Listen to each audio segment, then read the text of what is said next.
ഇന്നിപ്പോൾ പിൻവലിക്കാനുള്ള അവസാന ദിവസമാണ്.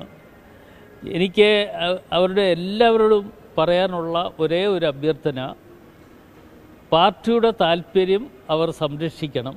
ആ താല്പര്യം സംരക്ഷിച്ചുകൊണ്ട് ഒരു കാരണവശാലും വിമതർ എന്നുള്ള നിലയിൽ അവർ മുമ്പോട്ട് പോകരുത് എന്നുള്ള ഒരു വളരെ വിനീതമായിട്ടുള്ളൊരു അഭ്യർത്ഥനയാണ് എന്നെ സംബന്ധിച്ചിടത്തോളം ഉള്ളത്. അത് പാർട്ടിയോട് താല്പര്യമുള്ള മുഴുവൻ ആളുകളും അത് അത്തരത്തിൽ പ്രതികരിക്കും എന്ന് തന്നെയാണ് ഞാൻ കാണുന്നത്. ഏതായാലും സമയമുണ്ട്. ആ സമയം ഇനിയിപ്പോൾ 3 മണി വരെ സമയമുണ്ട് എന്നുള്ളത് കൊണ്ട് അതിനുശേഷം നമുക്ക് ബാക്കി കാര്യങ്ങൾ കാണാവുന്നതാണ്.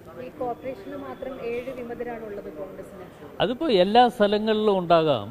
ഇപ്പോൾ കോർപ്പറേഷൻ 7 വിമതർ എന്ന് പറയുമ്പോൾ പല സ്ഥലങ്ങളിൽ ഇപ്പോൾ ഇന്നത്തെ ഇത് കഴിഞ്ഞാൽ നിങ്ങളുടെ ഈ വാർത്ത എന്ന് പറയുമ്പോൾ വിമത ശല്യം മാറിയിരിക്കുന്നു എന്ന് പറഞ്ഞ് വീണ്ടും നിങ്ങൾ വാർത്ത കൊടുക്കേണ്ടതായിട്ട് വരും.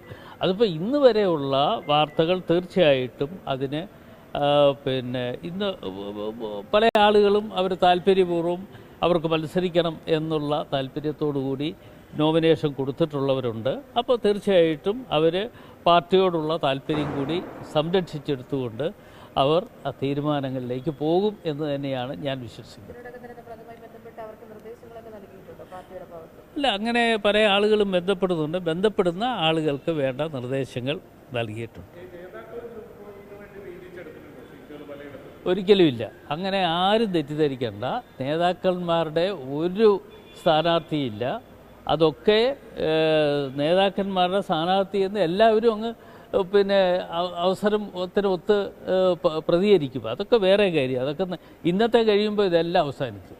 പല ആലപ്പുഴയിലെ ചിലയിടങ്ങളിൽ CPI ഐക്യദാർഢ്യം പ്രകടിപ്പിച്ചിട്ടുള്ളത് UDF-നാണ്. ഇവിടെ പല്ലാരിമംഗലത്തെയും സ്ഥിതി അത് തന്നെയാണ്. അല്ല, CPIയെ സംബന്ധിച്ചിടത്തോളം ആലപ്പുഴ മാത്രമല്ല, തിരുവനന്തപുരം ജില്ലയിലും മറ്റും പലയിടങ്ങളിലും അവരുടെ പ്രധാനപ്പെട്ട ആളുകൾ ഉൾപ്പെടെയുള്ള ആളുകൾ ഞങ്ങളോടൊപ്പം വന്നിട്ടുണ്ട്.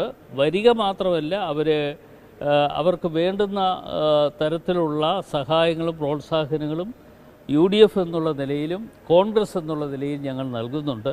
തീർച്ചയായിട്ടും ഞങ്ങൾ നേരത്തെ മുതലേ ആദ്യം മുതൽ ഞാൻ പറയുന്ന ഒരു കാര്യമാണ്, CPI എന്ന് പറയുന്ന പ്രസ്ഥാനം അപ്പുറത്ത് നിൽക്കേണ്ടവരല്ല, അവർ മടങ്ങി വരണം എന്നുള്ള ഒരു അഭ്യർത്ഥന ഞാൻ പല പ്രാവശ്യം വെച്ചിട്ടുള്ളതാണ്. എന്തായാലും കുറേ അധികം ആളുകൾ അതിൽ നിന്ന് പിന്തിരിഞ്ഞ് ഇപ്പോൾ വന്നിട്ടുണ്ട്. അത് തിരുവനന്തപുരത്തുണ്ട്, ആലപ്പുഴയുണ്ട്, പാലക്കാടുണ്ട്, പലയിടങ്ങളിലുമുണ്ട്. അല്ല, അത് സ്വാഗതം ചെയ്യുമെന്ന് പറഞ്ഞാൽ ഇപ്പം തുടങ്ങിയതല്ലല്ലോ. ഞാൻ കൺവീനറായി ആയ നാൾ മുതൽ ഞാൻ പറയുന്ന ഒരു കാര്യമാണ്. അവരെ സ്വാഗതം ചെയ്യുന്നു എന്ന് തന്നെയാണ് പറഞ്ഞിട്ടുള്ളത്.